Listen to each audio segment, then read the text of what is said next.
Hello అందరికీ, అందరు ఎట్లున్నారు? అందరు లంచ్ అయిందా? ఇంకా ఈ కాకరకాయ చూస్తే చాలా మందికి అస్సలు నచ్చదు కదా. నాకు గిట్టంగా ఒకప్పుడు అస్సలు నచ్చేది కాదు.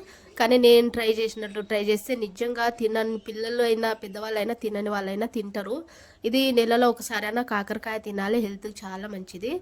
ఇంకా నేనైతే వీక్లీ వీక్లీ వన్ టైం అయితే అసలు చేస్తూనే ఉంటాను. జొన్న రొట్టెలు చేసిన అంటే కంపల్సరీ ఇదైతే చేస్తాను.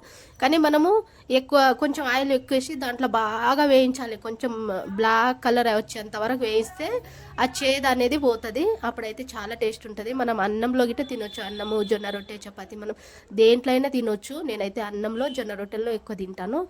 మా పిల్లలు తినేవాళ్ళు కాదు. నేను ఇట్లా ట్రై చేసినప్పుడు నుండి చాలా ఇష్టంగా తింటారు. మీరు గిట్ట ఇట్లా ట్రై చేసి పెట్టండి మీ వాళ్ళకు, మీరు తినండి. నిజంగా చాలా బాగుంటుంది. చేదు అనేది అస్సలు ఉండదు. నేనైతే అప్పుడప్పుడు ఇట్లా చేస్తుంటా, తింటూ ఉంటాను.